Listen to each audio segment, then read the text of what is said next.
Le président de l'Assemblée nationale, Isidore Vouba, a présidé ce lundi 8 avril 2019 la séance plénière de la 5e session ordinaire administrative.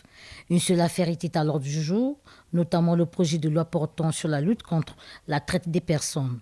Répondant aux préoccupations des députés sur la question de la traite des personnes, le ministre de la Justice, Aimé Ange Bininga, a dit qu'il est indispensable de voter une loi contre la vente des personnes, la traite des personnes au Congo, pour que le droit soit en harmonie avec le droit international.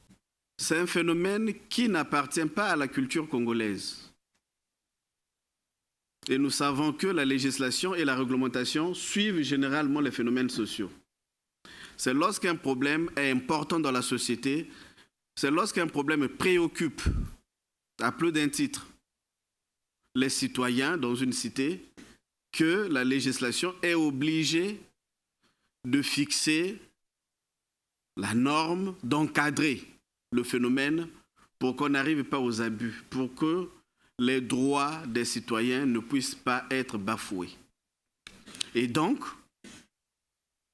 la traite des personnes, le commerce des personnes, la vente des enfants, l'utilisation des enfants dans les conflits armés, la prostitution, les mariages forcés, les excisions et tout ce que nous connaissons qui appartient aujourd'hui à tous ces phénomènes réputés barbares, ignobles, condamnés par l'humanité parce que avilissants, réduisant à la limite la dignité de l'homme en tant que membre de la société humaine, tous ces phénomènes ne font pas partie de la culture congolaise. Nous ne les connaissons pas.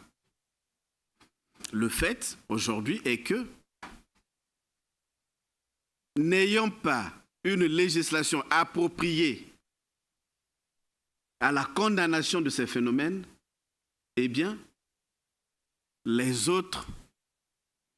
citoyens des autres États profitent de cette neutralité du territoire congolais pour opérer, pour réaliser ces faits. Donc, c'est un phénomène qui est reconnu sur le plan officiel.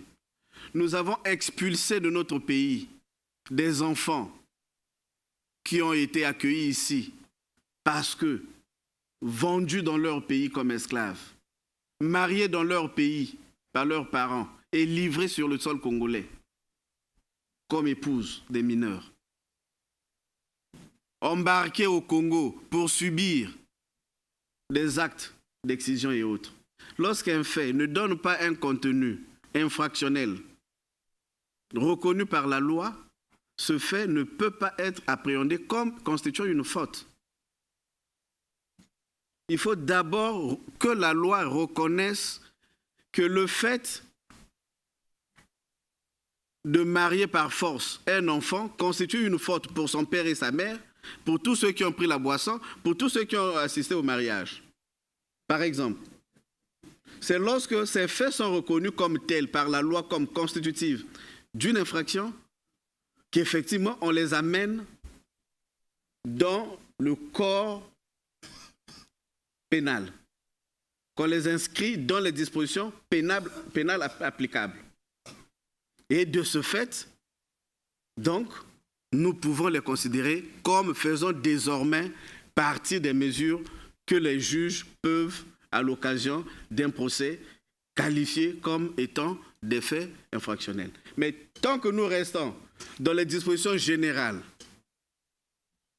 pour assurer simplement la réception du droit international par le droit interne à partir du préambule de la Constitution, eh bien justement c'est une déclaration de principe, mais ce contenu ne permet pas d'amasser l'ensemble de la matière infractionnelle pour donner un caractère répréhensible à certains faits.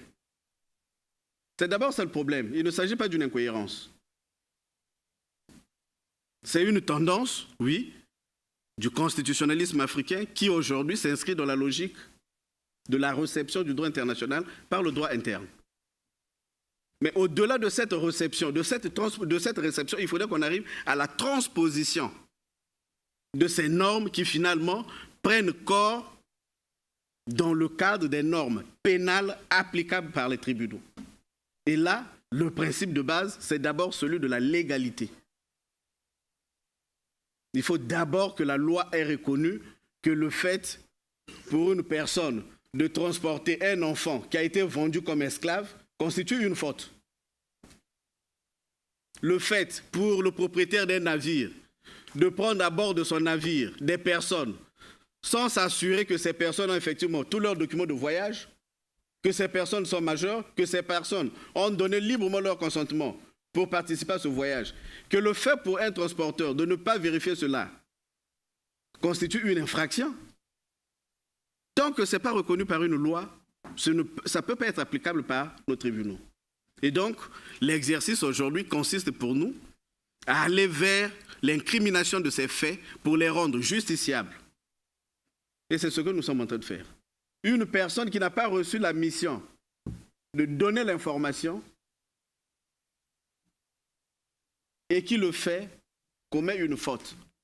Donc le fait de savoir qu'il y a eu une procédure contre M. Untel parce que M. Untel est réputé recruter des enfants dans la ville de Pointe-Noire pour les mettre à la disposition des pêcheurs en mer parce qu'ils sont utilisés dans la pêche en mer pour tirer les filets, libérer les poissons, capturer des filets et autres. Alors, s'il y a une procédure qui suit son cours normal, toute personne est tenue au secret. Toute personne qui travaille, qui professionnellement preste dans ce domaine, dans ce secteur d'activité, est tenue au secret. Le fait de sortir cette information, de la mettre à la disposition du grand public ou de certaines personnes, constitue une infraction. Ce projet de loi a été examiné et adopté à l'unanimité sans amendement par les députés. Tous les êtres humains sont égaux devant la loi et il serait absurde qu'à ce 21e siècle, l'on assiste encore à la vente des êtres humains comme si l'on était à l'époque révolue de la traite négrière.